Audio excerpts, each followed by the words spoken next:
آدم علیہ السلام اور ابلیس کے واقعے کے بعد جب اللہ سبحانہ تعالیٰ نے آدم علیہ السلام کو کلمات القاء کیے اور آپ نے توبہ کی اور آپ کی توبہ قبول فرمائی گئی، اس کے بعد فرمانے باری تعالیٰ ہیں قُلْنَا اهْبِطُوا مِنْهَا جَمِيعًا، ہم نے کہا کہ تم سب اتر جاؤ یہاں سے،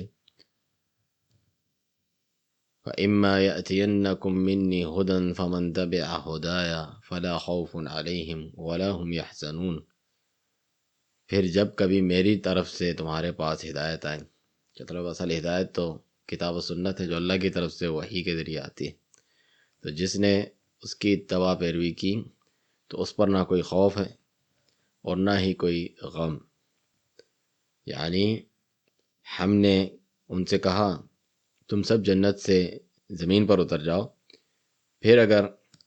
تمہارے پاس میرے رسول ہدایت لے کر آئیں تو جو اس کی پیروی کریں گے اور میرے رسولوں پر ایمان لائیں گے تو انہیں آخرت میں کوئی خوف و خطرہ ہوگا، نہ دنیا سے کچھ کھو جانے کا غم، نہ پیچھے جو چھوڑ آئے اس سے بہتر ملنا ہے تو کوئی غم نہیں، اور آخرت میں جو خوف اور لاکی ہے اس میں بھی وہ مطمئن ہوں گے۔ والذین کفروا وکذبوا بآیاتنا، اور جنہوں نے کفر کیا اور ہماری آیتوں کو جھٹلایا، اولئک اصحاب النار، یہ آگ والے ہیں، جہنم والے ہیں، ہم فیہا خالدون، جہاں وہ ہمیشہ رہیں گے، لعاذ باللہ۔ یعنی جن لوگوں نے کفر کیا اور ہماری آیات کو جھٹلایا تو وہ لوگ دوزخ والے ہیں۔ جہنم اردو میں بھی مستعمل ہے یہ لفظ، کوشش کرنی چاہیے کہ جو عربی اردو دونوں میں استعمال ہوتے ہیں تاکہ قرآن و سنت کی جو اصطلاحات ہیں اس کے قریب سے قریب رہا جائے، تو جس سے وہ کبھی باہر نہ نکل پائیں گے کیونکہ وہ کفر کی حالت میں مرے ہیں۔ پھر اللہ سبحانہ تعالیٰ یعنی آدم کے بعد بنی آدم میں سے رسولوں کو چن لیا اور بنی اسرائیل کا ذکر کرتے ہوئے فرماتا ہے، اور یہ تمام باتیں اس لیے ذکر کی جاتی ہیں صرف واقعے کے طور پہ نہیں اور قصوں کے طور پہ نہیں، بلکہ امت مسلمہ بھی ان چیزوں میں نہ پڑیں تو انہیں بھی فضیلت ملنے کے باوجود جب انہوں نے یہ کام کیے، اللہ کی نافرمانی، رسولوں کو جھٹلانا اور حلال اور حرام کے تعلق سے ہیلے، حق بات چھپانا وغیرہ، اور بھی ان کی برائیاں ذکر ہوں گی، لوگوں کو نیکی کا حکم دینا، خود نہ کرنا، کتابیں تبدیل کر لینا، آیات بیچ دینا، تو تم بھی یہ کرو گے تو تمہارا بھی وہی حشر ہوگا۔ تو فرمایا یا بنی اسرائیل، اے اولاد اسرائیل، اسرائیل لقب ہے یعقوب علیہ السلام کا، اسی لیے بعض لوگ اپنی نادانی جہالت میں اسرائیل پہ لعنت کر رہے ہوتے ہیں، جبکہ یہودی غاصب صہیونی ان کے اوپر جو ہے لعنت کرنی چاہیے۔ اللہ نے بھی لعنت کی ہے، جو بھی آگے آیت آئے گی کہ ان پر جو ہے ضربت علیہم الذلہ، ذلت لکھ دی گئی، اللہ کی لعنت، اور غضب میں یہ لوگ لوٹے، مغضوب علیہم یہ ہیں۔ لیکن ان کا شروع سے یہ وتیرہ رہا ہے، بھی سورہ بقرہ میں بھی آئے گا، رائنا کہتے تھے، محمد صلی اللہ علیہ وسلم کو مذمم کہتے ہیں، السلام علیکم، السلام علیکم کہتے ہیں، تم پر موت ہو، تو یہ ایسے الفاظ استعمال کرتے ہیں کہ خود لعنت پڑ رہی ہو یا موت، یا اپنوں کو ہی برا کہہ رہے ہوں مسلمان۔ اس بارے میں علماء کرام جیسے شیخ ربیع المدخلی رحمہ اللہ نے لکھا بھی، جس کا ہم نے ترجمہ بھی کیا تھا، کہ اسرائیل لقب سے نہیں بلانا چاہیے لعنت ملامت کرنے کے لیے اس یہودی غاصب لوگوں کو۔ یا بنی اسرائیل اذکروا، یاد کرو نعمتی، میری اس نعمت کو، التی انعمت علیکم، جو میں نے تم پر انعام کی، وَأَوْفُوا بِعَہدی، اور میرے عہد کو پورا کرو جو اللہ سے کیا، اوفی بعہدکم، اللہ نے بھی جو عہد کیا وہ پورا کرے گا، ان تنصروا اللہ ینصرکم، اللہ کے دین کی مدد کرو اللہ تمہاری مدد کرے گا، وَإِيَّايَ فَارْهَبُونَ، اور مجھے سے ڈرو۔ یعنی اللہ کے نبی یعقوب جن کا لقب اسرائیل ہے کی اولاد، اللہ تعالیٰ نے تم پر جو متواتر یعنی لگاتار انعامات کیے جن کا آگے ذکر آئے گا، انہیں یاد رکھو اور ان کا شکر ادا کرو۔ شکر ادا کرنے میں یہ بات بھی شامل ہے زبان سے بھی شکر ادا کیا جائے اور اللہ کی نعمتوں کو اللہ کی اطاعت میں استعمال کیا جائے، اس کی نافرمانی میں نہیں، اور اسے کھا پی کے استعمال کر کے اللہ کا شکر بجائے لایا جائے۔ اور میں نے تم سے اپنی اور اپنے رسولوں پر ایمان لانے اور اپنے احکام پر عمل کرنے کا جو عہد و پیمان لیا تھا اسے لازمی پورا کرو۔ اگر تم اسے پورا کرو گے تو جو وعدہ میں نے تم سے کیا ہے میں بھی اسے پورا کروں گا، اور دنیا میں تمہیں عمدہ زندگی اور قیامت کے دن اچھا بدلہ دوں گا، اور تم مجھ اکیلے ہی سے ڈرو اور میرے عہد کو ہرگز نہ توڑو۔ وَآمِنُوا بِمَا أَنزَلْتُ مُصَدِّقًا لِمَا مَعَكُمْ، اور اس پر ایمان لاؤ جو میں نے نازل کی، تصدیق کرنے والا اس کتاب کی جو تمہارے پاس ہے، یعنی قرآن مجید پر ایمان لاؤ۔ مومنوں کا ذکر ہوا متقیوں کا شروع میں، جو پچھلی کتابوں پہ بھی ایمان لاتے ہیں، اس کتاب پر بھی۔ وَلَا تَكُونُوا أَوَّلَ كَافِرٍ بِهِ، سب سے پہلے اس سے کفر کرنے والے تو نہ بنو۔ دوسروں سے امید تھی، مشرکین سے، بت پرستوں سے، کہ وہ کفر کریں گے، اور تم کچھ ایمان لاؤ گے، تم ان سے بھی بڑھ چڑھ کے کفر کرنے والے بن گئے۔ وَلَا تَشْتَرُوا بِآيَاتِي ثَمَنًا قَلِيلًا، اور نہ سودا کرو میری آیتوں کا چند ٹکوں میں، دنیا کی معمولی قیمت میں۔ وَإِيَّايَ فَاتَّقُونَ، اور میرا ہی تقوی اختیار کرو، مجھ سے ڈرو، اللہ کی خشیت اختیار کرو۔ اور اس قرآن پر ایمان لاؤ جو میں نے محمد صلی اللہ علیہ وسلم پر نازل کیا ہے، وہ تحریف سے پہلی والی اصل تورات جو تھی اس کے موافق ہیں، جس میں اللہ تعالیٰ کی توحید اور محمد صلی اللہ علیہ وسلم کی نبوت کا ذکر ہے۔ ڈرو اس بات سے کہ سب سے پہلے تم ہی اس کا انکار کر بیٹھو، اور جو جاہ و منصب ہوتا ہے، اسٹیٹس، اس کی وجہ سے، اور سیادت، یعنی ہمیں ریاست سیادت ملے، ہم بڑے ہو جائیں، حکومت وغیرہ کے معمولی فائدے کے لیے میری نازل کردہ آیات نہ بدلو، میرے غضب اور میرے عذاب سے بچو۔ وَلَا تَلْبِسُوا الْحَقَّ بِالْبَاطِلِ، حق اور باطل میں تلبیس نہ کرو۔ تلبیس ابلیس جیسے کہا جاتا ہے، حق باطل کو گڑبڑ کرنا، ایک تو باطل ہے، حق میں ملاوٹ، جس طرح اہل بدعت بھی کرتے ہیں، جبھی ان میں یہود و نصارہ کی مشابہت بھی پائی جاتی ہے، کہ ایسا نہیں کہ وہ کتاب و سنت بیان نہیں کرتے، کچھ بیان کر کے اس کے غلط معنی، تحریف اور حق باطل کو مکس کرنا، جیسے دجل ہوتا ہے، دجال بھی یہی کام کرے گا، الیاذ باللہ۔ تو یہ نہ کرو۔ وَتَكْتُمُوا الْحَقَّ وَأَنْتُمْ تَعْلَمُونَ، اور حق کو نہ چھپاؤ جبکہ تم جانتے ہو، جانتے بوجھتے یہ کام کرنا شدید اللہ کے غضب کو دعوت دینے والا ہے۔ اور جو حق میں نے اپنے رسولوں پر نازل کیا اسے اپنی من گھڑت باتوں سے خلط ملط، مکس اپ نہ کرو، گڑبڑ نہ کرو، اور تمہاری کتابوں میں محمد صلی اللہ علیہ وسلم کی جن صفات کا ذکر ہے انہیں نہ چھپاؤ، حالانکہ ان کے برحق ہونے کا تمہیں علم بھی ہے اور یقین بھی ہے۔ آگے آئے گا یعرفونہ کما یعرفون ابناءہم، اتنے اچھے طریقے سے آپ کی نشانیاں جانتے ہیں جس طرح اپنے بیٹوں کو جانتے ہیں۔ وَأَقِيمُوا الصَّلَاةَ وَآتُوا الزَّكَاةَ وَارْكَعُوا مَعَ الرَّاكِعِينَ، اور نماز قائم کرو، زکوٰۃ ادا کرو، رکوع کرنے والوں کے ساتھ رکوع کرو، اللہ کے سامنے جھک جاؤ، نماز کو اس کے ارکان، واجبات اور سنتوں کا خیال رکھتے ہوئے مکمل طریقے سے ادا کرو، اور اللہ تعالیٰ نے تمہارے ہاتھوں میں جو مال دیا ہے اس کی زکوٰۃ نکالو،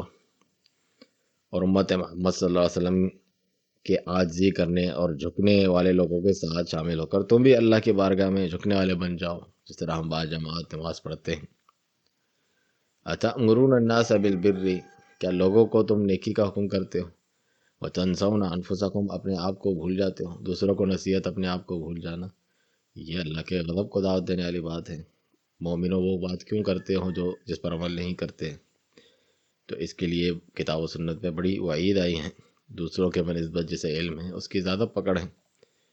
وَأَنْتُمْ تَتْلُونَ الْكِتَابَ، حالانکہ تم کتاب پڑھتے ہو، أَفَلَا تَعْقِلُونَ، کیا تمہیں عقل نہیں؟ اگر یہ اچھی باتیں ہوتی تو تم اس پر عمل کرتے پہلے۔ پچھلے دنوں کوئی پوچھ بھی رہا تھا کہ جو ہے ہم برائی کے ذریعے، یعنی کوئی غلط کام کرتے ہوئے لوگوں کو نیکی کی طرف بلانے کے لیے اسے اختیار کر لیں، جیسے میوزک اختیار کر لیتے ہیں صوفی لوگ،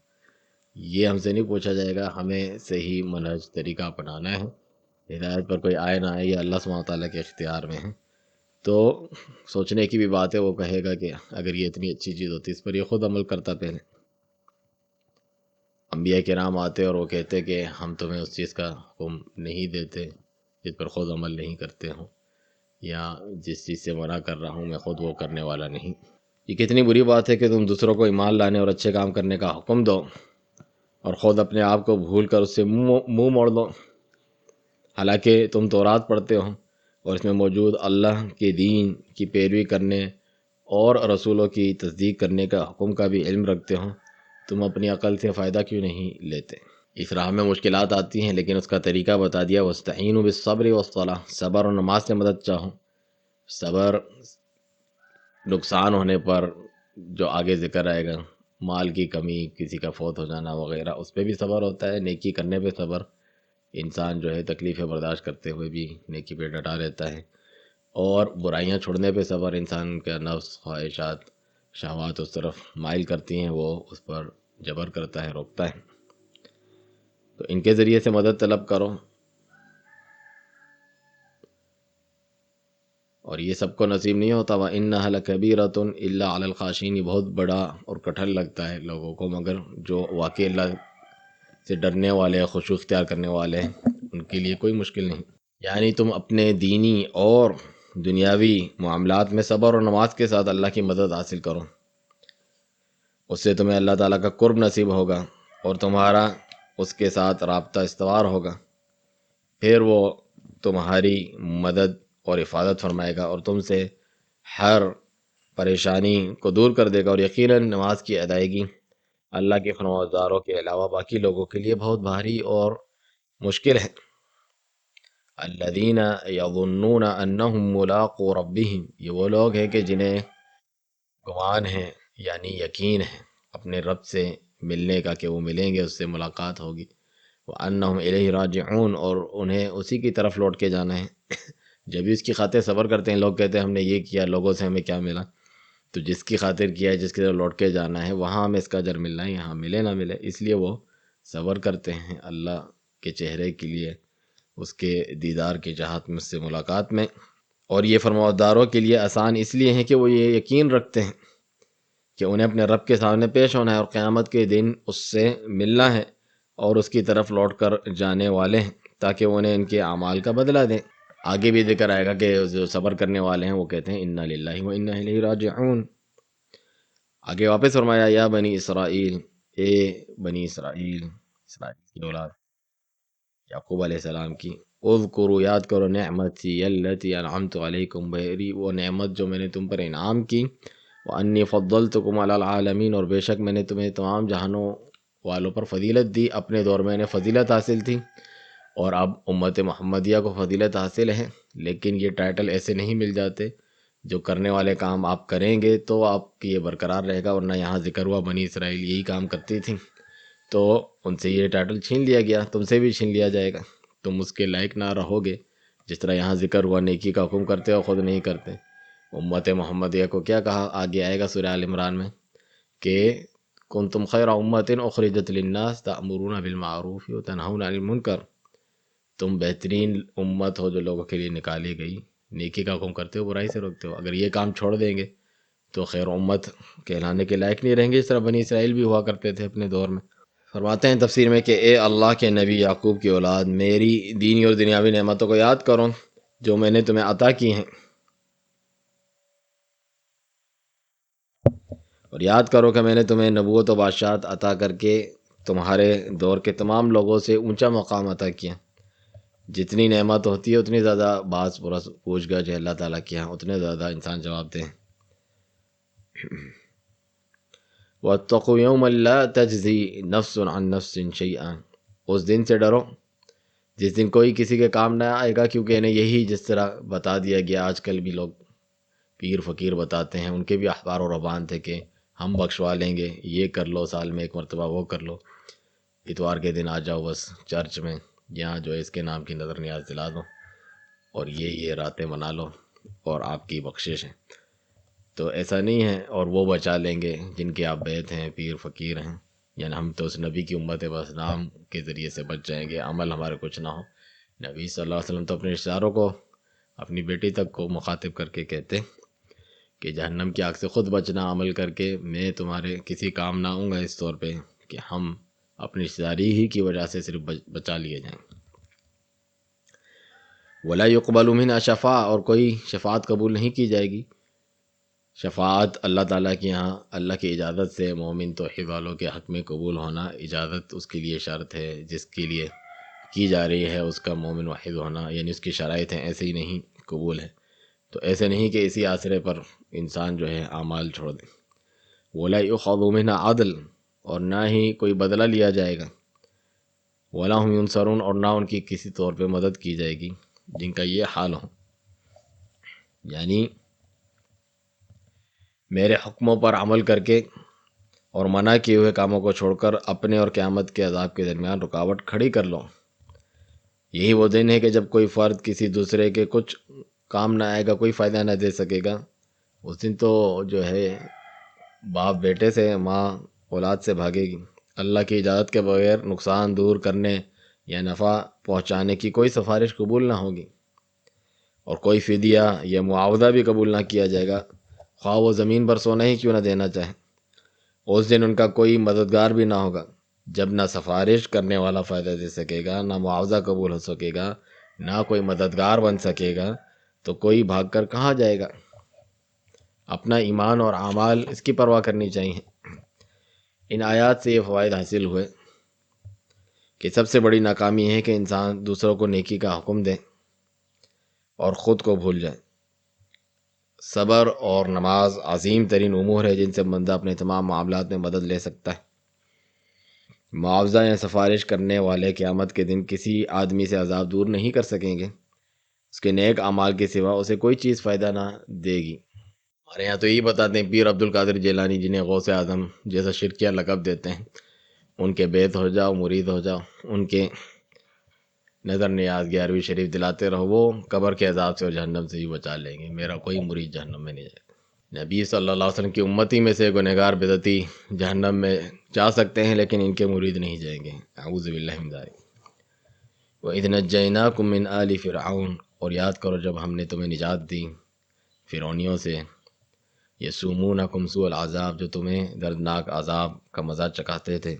یذبحون ابناءکم، تمہارے بیٹوں کو ذبح کر دیتے، ویستحیون نساءکم، تمہاری عورتوں کو زندہ رہنے دیتے۔ وفی ذلکم بلاء من ربکم عظیم، اور اس میں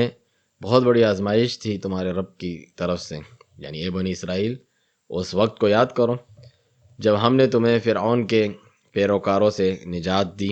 جو تمہیں طرح طرح کے عذاب دیتے تھے، ٹارچر کرتے تھے، تمہارے بیٹوں کو ذبح کر کے قتل کر دیتے تھے۔ کتنی بڑی بات ہے، تاکہ تمہاری نسل ختم ہو جائے۔ نسل کشی آج بھی اس قسم کے سرکش اور طواغیت کرتے ہیں، اور تمہارے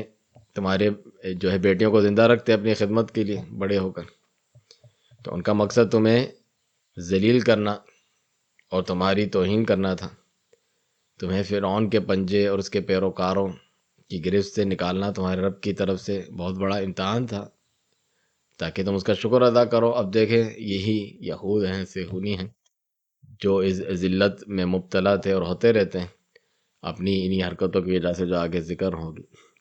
کہ بخت نصر کو اللہ نے ان پر مسلط کیا، انہوں نے تہس نہس کر دیا، نسل کشی ہوئی، بعد میں ہٹلر والے معاملات دیکھیں، بعد میں بھی ذلیل ہوتے رہیں۔ اب یہ امت مسلمہ پہ بڑے بن بیٹھے ہیں، فلسطین اور دیگر جگہوں پہ، وہ انہیں دردناک عذاب دے رہے ہیں، بیٹوں کو قتل کر رہے ہیں وغیرہ۔ اپنی یہ حالت بھول گئے، اور مسلمان اپنے اسلام پر عمل پیرا ہونا انہوں نے کم کر دیا، بھول گئے، غفلت میں مبتلا ہیں، جس سے اس قسم کے ذلیل لوگ ان پر مسلط ہیں۔ دین کی طرف رجوع کریں، کتاب و سنت، توحید و سنت کو، سلف صالحین کے راستے کو اپنائیں، تو اللہ سبحانہ تعالیٰ جس طرح انہیں کامیابی دی سلف صالحین کو، صحابہ کو، اسی طرح ہمیں بھی ان پر کامیابی عطا فرمائے گا، اور بیت المقدس جو ہے واپس سے مسلمانوں کو حاصل ہو جائے گا۔ یہ نہ کریں صرف جذباتی نعرے ہوں اور مختلف انبیاء کرام صلی اللہ علیہ وسلم کے طریقے سے ہٹے ہوئے مناہج اور جماعتیں ہوں، تو پھر کچھ نہیں ملنا سوائے نقصان اور خسارے کے۔ وَإِذْ فَرَقْنَا بِكُمُ الْبَحْرَ، اور جب دو لخت کر دیا، دو حصے کر دیا تمہارے لیے، سمندر کو کھڑا کر دیا، جو معجزہ تھا وہاں سے نکالنے کے لیے، انہیں فرعونیوں سے نجات دینے کے لیے۔ فَأَنْجَيْنَاكُمْ، ہم نے تمہیں نجات دی، وَأَغْرَقْنَا آلَ فِرْعَوْنَ، آل فرعون کو ہم نے غرق کر دیا اس میں، وَأَنْتُمْ تَنْظُرُونَ، تمہارے دیکھتے دیکھتے، کہ یہ نہیں کہ بعد میں کین نہ ہو، اس کی لاش کو بھی باہر نکال کے دکھا دیا۔ کہ مار دیا گیا اتنا سرکش بڑا خدائی کا دعوے دار تمہارا دشمن، اور ہماری نعمتوں میں سے اس کو بھی یاد کرو کہ ہم نے تمہارے لیے سمندر کو پھاڑا، تمہارے چلنے کے لیے اس میں خشک راستے بنا دیے، پھر تمہیں اس سے پار گزارا اور تمہاری آنکھوں کے سامنے تمہارے دشمن فرعون اور اس کے پیروکاروں کو غرق کر دیا جبکہ تم انہیں دیکھ رہے تھے۔ وَإِذْ وَعَدْنَا مُوسَىٰ 40 لَيْلَةً، اور ہم نے جب موسیٰ علیہ السلام سے 40 راتوں کا وعدہ کیا جب کوہ طور پہ تو رات دینے کے لیے، ثُمَّ اتَّخَذْتُمُ الْعِجْلَ مِن بَعْدِهِ وَأَنْتُمْ ظَالِمُونَ، بجائے شکر گزاری کے پیچھے تم نے ایک بچڑا بطور معبود مقرر کر لیا اور تم ظالم تھے۔ شرک سب سے بڑا ظلم ہے، دیگر مظالم کے خلاف لوگ باتیں کرتے ہیں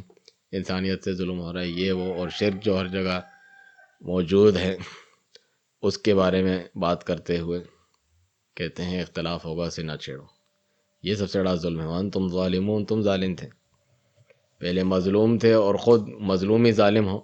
مظلوم بھی ہیں پھر بھی جو ہے شرکیات میں پڑے ہوئے ہیں، درگاہوں مزاروں کو نبیوں ولیوں کو پکار رہے ہیں، ایسے لوگوں کی کہاں سے داد رسی ہوں۔ اور ہماری ان نعمتوں میں سے ہمارا وہ وعدہ بھی ہے، یاد کرو کہ جب ہم نے نور و ہدایت پر مبنی تورات کے نزول کی تکمیل کے لیے موسیٰ علیہ السلام سے 40 راتوں کا وعدہ کیا اور انہیں کوہ طور پہ بلایا، تو تم نے اس دوران میں بچڑے کی پوجا شروع کر دی اور اس کرتوت کے مرتکب ہو کر تم ظالم ٹھہرے۔ کتنا بڑا ظلم ہے جب وہ اپنے کو انا ربکم الاعلی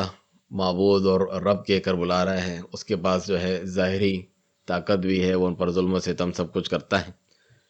اس کی عبادت جائز نہیں ہے، اور اس سے بچ کے نکلے تو بچڑا جو نہ بات کرتا ہے نہ کچھ کرنے کے لائق ہے، جانور ہے، تمہارے ماتحت ہے۔ اور یہ سورہ بقرہ ہے بھی جو ہے گائے کے متعلق، جسے ذبح کرنے کا حکم ہے تم پکڑ کے ذبح بھی کر لیتے ہو، ابھی بھی جو ہے گاؤں ماتا کی عبادت کرتے ہیں ہندو بت پرست، عقل ان کی کہاں چلے گئی ہے ایسے انسانوں کی، تو اس کی بات شروع کر دی۔ واقعی اس سے بڑا ظلم کیا ہے، کمزور اپنے سے بھی کمزور کی عبادت کرنا۔ ثم عفونا عنکم من بعد ذلک لعلکم تشکرون، پھر ہم نے تمہیں معاف کر دیا اس کے بعد بھی تاکہ تم شکر گزار بنو۔ اس سے پہلے آدم علیہ السلام کا قصہ ذکر ہوا، اللہ سبحانہ تعالیٰ نے ان کے جو ایک لغزش پر انہیں معاف کر دیا اللہ سبحانہ تعالیٰ نے، بعد میں آزمائش کے لیے سب کو اتارا، تو یہ عام گناہ بھی نہیں، شرک میں پڑ گئے اللہ سبحانہ تعالیٰ تو وہ بھی معاف کر دیتا ہے، کوئی سچے دل سے توبہ تو کریں تاکہ تم شکر گزار بنو، واپس سے اس میں نہ پڑ جاؤ۔ جس کو آزادی دے، جس طرح ہماری جو ہے مملکت پاکستان، اللہ سبحانہ تعالیٰ نے آزادی دی کہ اسلام پر کھل کر عمل کریں، تو اس پر عمل کرنا یہ اللہ کی شکر گزاری ہے، اسے نافذ کرنا، اس کی حدود نافذ کرنا، اللہ سبحانہ تعالیٰ کے دین پر چلنا، توحید و سنت کی سربلندی ہو، شرک و بدعات کی بے خونی اور خاتمہ ہو، تو یہ شکر گزاری میں سے ہیں جب اللہ تعالیٰ ایسی چیزوں سے آزادی دے، ظلم و ستم سے بچائے۔ پھر ہم نے تمہاری توبہ کے بعد تم سے درگزر کیا اور تمہارا مواخذہ یعنی پکڑ نہیں کی اللہ سبحانہ تعالیٰ نے، تاکہ تم اچھے طریقے سے اللہ کی عبادت و اطاعت کر کے اس کا شکر ادا کرو۔ وَإِذْ آتَيْنَا مُوسَى الْكِتَابَ وَالْفُرْقَانَ لَعَلَّكُمْ تَهْتَدُونَ، اور ہم نے موسیٰ علیہ السلام کو کتاب اور فرقان کہتے ہیں حق اور باطل میں فرق کرنے والی، جیسا قرآن مجید کا بھی لقب ہے، نبی صلی اللہ علیہ وسلم کا بھی لقب ہے حق و باطل میں فرق کرنے والے۔ تو لوگ کہتے ہیں باطل کا رد اور جو ہے نہ کرو، شروع میں قرآن شروع سے ہی آپ دیکھ رہے ہیں مغضوب علیہم ضالین، ابھی بنی اسرائیل کا ذکر، ابلیس کا، ایسے نہیں ہے کہ صرف پیار محبت بانٹنے کا نام اسلام، باطل کا رد کر کے حق معلوم چلتا ہے، حق اور باطل کی کشمکش رہتی ہے، انبیاء کرام سے بڑھ کے کوئی پیار محبت کرنے والا انسانیت سے حکمت والا نہیں ہے، مگر انہیں جھٹلایا گیا، ساحر مجنون دیوانہ کہا گیا، قتل تک کر دیا گیا، لیکن حق اور باطل کی باقاعدہ جنگ، مار کے جہاد، قتال تک نوبت آتی تھی، تو یہ ضروری ہے، اللہ سبحانہ تعالیٰ یہ پورا کر کے رہتا ہے، اللہ اور اللہ والوں سے دوستی اور ان کے مخالفین سے دشمنی، یہ تو ایمان کا تقاضا ہے، جو اسے پورا نہیں کرتا وہ جو ہے انسانیت کے نام پہ ذبح ہے، نہ کہ اسلام اور ایمان اور توحید تو دور کی بات۔ ان نعمتوں میں سے یہ نعمت بھی یاد کرو کہ ہم نے موسیٰ علیہ السلام کو وہ تورات دی جو حق و باطل میں تفریق کرنے والی اور ہدایت اور گمراہی کے درمیان تمیز کرنے والی ہے، تاکہ تم اس کے ذریعے سے حق کی راہ پاؤ۔ وَإِذْ قَالَ مُوسَىٰ لِقَوْمِهِ يَا قَوْمِ إِنَّكُمْ ظَلَمْتُمْ أَنفُسَكُمْ بِاتِّخَاذِكُمُ الْعِجْلَ، اور جب موسیٰ علیہ السلام نے اپنی قوم سے کہا اے قوم بے شک تم نے اپنے اوپر ظلم کیا بچڑے کو معبود بنا کر، فتوبوا الی بارئکم، اپنے رب کے حضور، باری پیدا کرنے والے اللہ سبحانہ تعالیٰ کے حضور توبہ کرو، فاقتلوا انفسکم، اپنے آپ کو قتل کرو، یعنی ایک دوسرے کو قتل کرو، یعنی وہ لوگ جو ہے مارے جانے قتل کیے جانے کے لائق ہیں جو اللہ کا شرک کرتے ہیں، اللہ کی زمین دھرتی پہ زندہ ہیں پھر بھی ایک سے ایک جو ہے شرک کے مظاہر عام ہیں، اور یہ تو اس لائق ہیں کہ جینے کا ان کو حق نہیں۔ نبی صلی اللہ قرآن آگے آئے گا سورہ بقرہ میں بھی، وقاتلوہم حتی لا تکون فتنہ، ان سے قتال کرو یہاں تک کہ فتنہ یعنی شرک باقی نہ رہے اور دین سارے کا سارا اللہ کے لیے ہو جائے، اللہ کے کلمے کی سربلندی ہو جائے۔ نبی صلی اللہ علیہ وسلم نے فرمایا کہ امرت ان اقاتل الناس، مجھے حکم ہوا لوگوں سے جہاد قتال کروں جب تک وہ لا الہ الا اللہ کا اقرار کریں، اللہ کے سوا کوئی عبادت کے لائق نہیں اور میری رسالت کی گواہی دیں۔ تو یہاں پر بھی فرمایا کہ فقتلوا انفسکم ذالکم خیر لکم عند باریکم، یہی بہتر ہے تمہارے لیے تمہارے باری تعالیٰ کے نزدیک، فتاب علیکم، تو اس نے تمہاری توبہ قبول کی، انہ هو التواب الرحیم، وہ تو بہت توبہ قبول کرنے والا رحم کرنے والا ہے۔ اللہ سبحانہ تعالیٰ ہمیشہ جو بھی توبہ کریں، چھوٹا گناہ ہو بڑا گناہ ہو، غلطی لغزش شروع سے آپ سن رہے ہیں آدم علیہ السلام کے واقعے سے لے کے یہاں تک کہ یہ توبہ قبول کر لیتا ہے اور وہ غفور اور رحیم ہے۔ اور اس نعمت کو بھی یاد کرو کہ اللہ تعالیٰ نے تمہیں بچڑے کی عبادت سے توبہ کی توفیق دی، یہ بھی اللہ کا کرم ہے۔ جب موسیٰ علیہ السلام نے تم سے کہا کہ بچڑے کو معبود بنا کر تم نے اپنی جانوں پر ظلم کیا، لہذا توبہ کرو، اپنے پیدا کرنے والے کی طرف پلٹ آؤ۔ اس کا طریقہ یہ ہے کہ تم ایک دوسرے کو قتل کرو، اور اس انداز سے توبہ ایسے کفر پہ ڈٹے رہنے اڑے رہنے سے بہتر ہے جو ہمیشہ کے لیے آگ میں لے جانے والا ہو۔ یہی ہم کہتے ہیں کہ دنیاوی آگ یا ظلم و ستم مسلمانوں پہ ہو رہا ہے، اللہ تعالیٰ ان کی مدد فرمائے، یہ اس سے کم ہے کہ وہ عقیدہ ان کا بگڑا ہوا ہو اور شرک میں ہو اور جہنم کی آگ میں ہمیشہ جلتے رہیں، تو اس کی زیادہ پرواہ کرتے ہیں جو صحیح اہل سنہ والجماعہ اہل الحدیث سلفی ہیں۔ لوگ کہتے ہیں تم انہی میں پڑے رہتے ہو، مسلمان مر رہے ہیں، تو یہی وجہ ہے کہ ہم اصل خیر بھلائی جو انبیاء کرام بھی چاہتے تھے وہ لوگوں کی ہم چاہتے ہیں۔ نبی صلی اللہ علیہ وسلم کے سامنے آل یاسر پہ ظلم ہوتا، آپ کہ صبر کرو تمہارے لیے جنت ہے، کیونکہ یہ ظلم و ستم سے نا اس سے کہیں جو ہے کم تر ہے کہ انسان شرک پہ مرے۔ اس لیے آپ عقیدے کی اصلاح کرتے جب طاقت نہ تھی اور دعوت تبلیغ کرتے، صبر کرتے پھر طاقت کی صورت میں، اور جہاد کی شرائط کے مطابق جو کتاب و سنت میں ہے وہ جہاد بھی کرتے ہیں۔ تم نے اللہ کی توفیق اور اعانت سے ایسے ہی توبہ کی تو اللہ تعالیٰ نے تمہاری توبہ قبول فرمائی، کیونکہ وہ بہت زیادہ توبہ قبول کرنے والا اور اپنے بندوں پر انتہائی مہربان ہے۔ وَإِذْ قُلْتُمْ يَا مُوسَىٰ، اور یاد کرو جو تم نے کہا اے موسیٰ، لَن نُؤْمِنَ لَكَ حَتَّىٰ نَرَى اللَّهَ جَهْرًا، ہم تم پر ہرگز ایمان نہیں لائیں گے جب تک اللہ کو اپنی آنکھوں سے کھلا مکھلا نہ دیکھ لیں۔ فَأَخَذَتْكُمُ الصَّاعِقَةُ، تمہیں کڑک نے آ لیا بجلی کی، وَأَنْتُمْ تَنظُرُونَ، اور تم دیکھتے رہ گئے۔ یعنی اس وقت کو یاد کرو جب تمہارے آباء و اجداد نے بڑی ڈٹائی کے ساتھ موسیٰ علیہ السلام سے کہا تھا۔ اس سے بھی معلوم چلا کسی کے آباء و اجداد جو کام کریں، کوئی کہنے والا کہے کہ ہمیں کیوں ملامت کی جا رہی ہے، ہم نے تو نہیں کیا، جو اس وقت موجود تھے جو آج موجود ہیں، آباء و اجداد نے کیا، ٹھیک ہے، آپ انہی کے نقش قدم پر چل رہے ہیں تو آپ کا بھی وہی حکم ہے، نہ چلو آباء و اجداد کے طریقے پہ، جو آگے بھی آئے گا کہ جب انبیاء کرام کتاب لے کر آتے ہیں تو وہ کہتے ہیں ہم اسی کی پیروی کریں گے جو جس پہ باپ دادا تھے، پھر تو پکڑ ہے تمہارے باپ داداؤں کی بھی اور تمہاری بھی، چاہے گمراہی پہ ہو۔ کہا تھا انہوں نے کہ ہم ہرگز آپ پر ایمان نہیں لائیں گے جب تک اپنے رب کو اپنی آنکھوں سے آمنے سامنے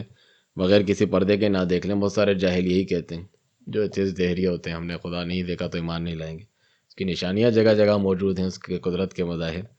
بالغیب بن دیکھے ایمان لانا، یہی تو آزمائش ہے۔ پھر آخر میں اپنے رب سبحانہ تعالیٰ کو حقیقت میں بھی مومنین دیکھیں گے۔ پھر تمہیں ایک جلانے والی آگ نے پکڑ لیا جبکہ تم ایک دوسرے کو دیکھ رہے تھے۔ ثم بعثناکم من بعد موتکم لعلکم تشکرون، بار بار اللہ تعالیٰ کے احسانات، پھر اللہ نے واپس زندہ کیا تمہاری موت کے بعد بھی تاکہ تم شکر گزار بنو، مرنے کے بعد واپس جی اٹھنے کے عقیدے کے لیے۔ سورہ بقرہ میں بھی 5 مقامات پہ اس دنیا میں بھی اللہ نے دکھایا کہ مرنے کے بعد اللہ تعالیٰ زندہ کر دیتا ہے، تو انہیں زندہ کیا تاکہ تم شکر گزار بنو۔ پھر تمہاری موت کے بعد ہم نے تمہیں دوبارہ زندہ کیا تاکہ تم اس انعام پر اللہ تعالیٰ کے شکر گزار بنو۔ وَظَلَّلْنَا عَلَيْكُمُ الْغَمَامَ بادلوں کا سایہ تم پر کیا،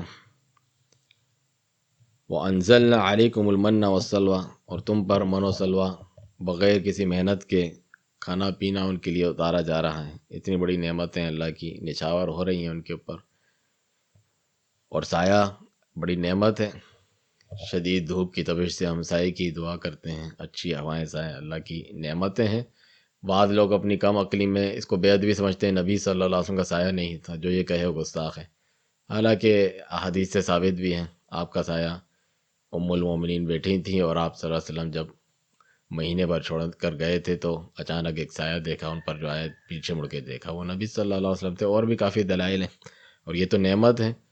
یہ کیوں نبی صلی اللہ علیہ وسلم کو تو سب سے زیادہ حاصل ہونی چاہیے، کیوں آپ سے چھین لی جائے اور اس کو کوئی ادب بتایا جائے؟ جہالت ہے، ہر چیز کو اپنی مرضی سے ادب بنا لیتے ہیں۔ ادب کا وہی معیار ہے جو کتاب و سنت سے ثابت ہے۔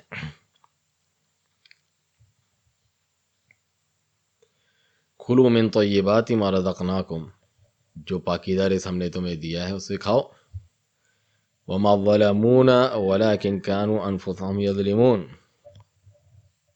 اور انہوں نے کوئی ہم پر ظلم نہیں، جو کرتا ہے انسان اللہ کا کیا بگاڑ سکتا ہے، اپنا ہی بگاڑتا ہے۔ ولیکن كانوا انفسهم یظلمون، اپنے آپ پر وہ ظلم کرنے والے تھے۔ ہماری نعمتوں میں سے تم پر یہ نعمت بھی ہے کہ جب تم میدان تھیرا میں سرگرداں تھے، یعنی گھوم رہے تھے، تمہیں کوئی راستہ نہیں سوجھ رہا تھا، بھٹک رہے تھے، تو ہم نے سورج کی گرمی سے بچانے کے لیے تم پر بادلوں کے سائے کی، اور اپنی نعمت میں سے شہد کی طرح میٹھا مشروب من تم پر اتارا، اور نہایت عمدہ گوشت والے بٹیر جیسے چھوٹے چھوٹے پرندے سلوا اتارے، اور تم سے کہا کہ ہمارے دیے ہوئے پاکیزہ رزق میں سے کھاؤ۔ انہوں نے ان نعمتوں کا انکار اور ناشکری کر کے ہمارا کچھ نہیں بگاڑا، بلکہ اپنی جانوں پر ظلم کیا۔ وہ اس طرح کہ اپنا ثواب ضائع کیا اور اپنے نفسوں کو عذاب کا مستحق ٹھہرایا۔ ان آیات کے فوائد میں سے ہیں کہ بنی اسرائیل کو اللہ تعالیٰ نے عظیم اور وافر نعمتیں عطا کیں، لیکن اس کے باوجود وہ تکبر اور سرکشی میں بڑھتے چلے گئے۔ اللہ تعالیٰ اپنے بندوں کے لیے نہایت بردبار اور رحیم ہے، یعنی حلیم ہے، ان کے نافرمانی پر بھی جو ہے درگزر کرنے والا ہے، صبر کرنے والا ہے، خواہ ان کے گناہ کتنے ہی زیادہ اور بڑے کیوں نہ ہوں۔ ان اللہ یغفر الذنوب جميعا، اللہ ہر قسم کے گناہ بخش دیتا ہے، کون ہے جو اس کی جانب لوٹے اور پلٹے؟ اسی طرح اللہ سبحانہ تعالیٰ کی وحی حق و باطل کے درمیان فیصلہ کن معیار ہے، نہ کہ ہماری اپنی عقل، سوچ اور باپ دادوں کی اندھی تکلیف۔